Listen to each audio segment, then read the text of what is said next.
Goeiemôre broers en susters en welkom by die volgende episode van Koffie vir jou siel. Vandag is die 26ste Januarie 2026. Die titel vir vandag, Bære die skatte van jou hart, en die tema, waarom moet ons tyd alleen saam met God deurbring? Terwyl ons voortgaan met ons reeks wat kyk na die hart agter tyd alleen saam met God, gaan ons vandag kyk na die daaglikse geleentheid om die skatte van ons hart in die hemel te bære. Mag God ons lei tot 'n passie om ons lewens in sy koninkryk te belê, sodat ons die meeste vreugde en vrede moontlik hier op aarde, sowel as in die hemel sal hê. Die sleutelvers vir vandag kom uit Matteus 6 vers 19 tot 21. Moenie vir julle skatte op aarde bymekaar maak waar mot en roes dit verniel en waar diewe inbreek en dit steel nie. Maak vir julle skatte in die hemel bymekaar, waar mot en roes dit nie verniel nie, en waar diewe nie inbreek en dit steel nie. Waar jou skat is, daar sal jou hart ook wees. Die oordenking vir vandag, waar jou skatte is, daar sal jou hart ook wees. Matteus 6 vers 19 tot 21 openbare deurdringende waarheid. Wat ons koester, sal uiteindelik ons harte eis. Jesus roep ons om ons oë te rig verby die tydelike lokmiddels van aardse rykdom en status en om te belê in die ewige, in die teenwoordigheid, doeleindes en beloftes van God. Die dinge van hierdie wêreld verval, dit stel ons teleur en dit verdwyn. Maar die skatte van die hemel, intimiteit met God, gehoorsaamheid, liefde en ewige beloning, bly onaangeraak deur roes, mot of diewe. God is nie onverskillig teenoor jou hart nie. Hy is vurig jaloers daarop. Hy verlang na jou volle oorgawe, nie omdat hy beheer eis nie, maar omdat hy jou wil seën met wat werklik goed is. Elke dag bied 'n keuse om die vlietende plesiere van die wêreld na te jaag of om jou lewe toe te vertrou aan die Vader wat verder as tyd sien. Oorgawe is nie verlies nie. Dit is die poort na lewe, vrede en doel wat nie gesteel kan word nie. Die kragtigste manier om jou hart in lyn te hou met die hemel is om elke dag in God se teenwoordigheid te begin.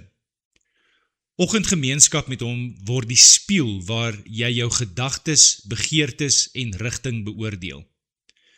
Dis waar belydenis die gemors opruim en vergifnis helderheid herstel. In daardie stil oomblikke openbaar die Heilige Gees sagkens wat jou hart wegtrek en nooi jou terug na die volheid van die lewe waarvoor Jesus gesterf het. God se planne vir jou is ewig, perfek en loop oor van goedheid, maar hy kan nie seën wat tot vernietiging lei nie. Kies dus vandag om jou lewe rondom hom te sentreer. Laat jou hart wakker word, jou prioriteite verfyn word en jou siel gevul word met die vreugde van die opgaar van skatte wat vir ewig hou. Waar jou skatte is, daar sal jou hart ook wees, en wanneer jou skat hy is, sal jou hart uiteindelik tuis wees. Maar hoe kan ons dit in ons persoonlike lewe toepas? Vreugde word gevind wanneer ons leef vir die einste doel waarvoor ons geskape en verlos is, onbelemmerde gemeenskap met ons Vader. Enigiets wat jou hart aan hierdie wêreld bind, sal slegs die lewe wat God smag om jou te gee, vertraag. Maar wanneer jy laat gaan wat jy nie kan hou nie en jouself ten volle aan hom gee, ontwaak jou siel tot 'n vreugde wat hierdie wêreld nie kan aanraak nie. Leef vandag vir God alleen. Laat die hemel jou skat wees en sy teenwoordigheid jou beloning. In oorgawe sal jy die rykste lewe van alles ontdek, die lewe waarvoor jy gemaak is. Die aanbiddingslied vir vandag is deur Hillsong Music, getiteld I Surrender.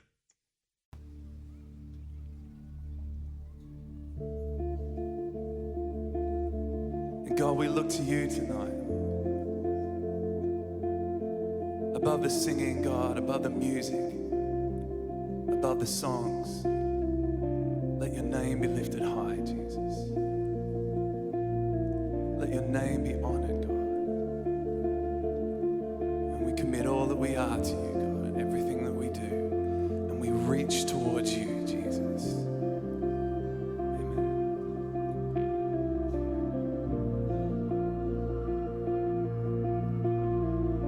Here I am, down on my knees again, surrendering all, surrendering all, and find me here, Lord, as you draw me near. I'm desperate for you. I'm desperate for you. I surrender.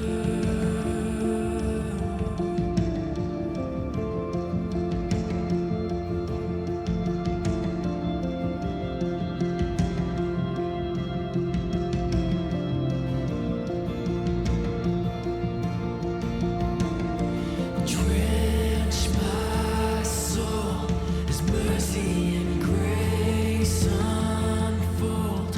I hunger and thirst.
Kom ons bid saam. Here my God, neem my hart in U hande en rig dit ten volle op wat blywend is. Verwyder elke begeerte wat my anker aan wat tydelik is en wek in my 'n verlange na die skatte wat slegs in U gevind word. Leer my om U teenwoordigheid bo elke aardse strewe te soek en om my lewe te meet aan ewige dinge eerder as vervaagde belonings. Deursoek my vanoggend, openbaar enigiets wat meeding om my toewyding en reinig my deur U genade. Vul my met die vreugde wat kom deur in onbelemmerde gemeenskap met U te wandel. Mag my gedagtes, my keuses en my begeertes deur die hemel gevorm word.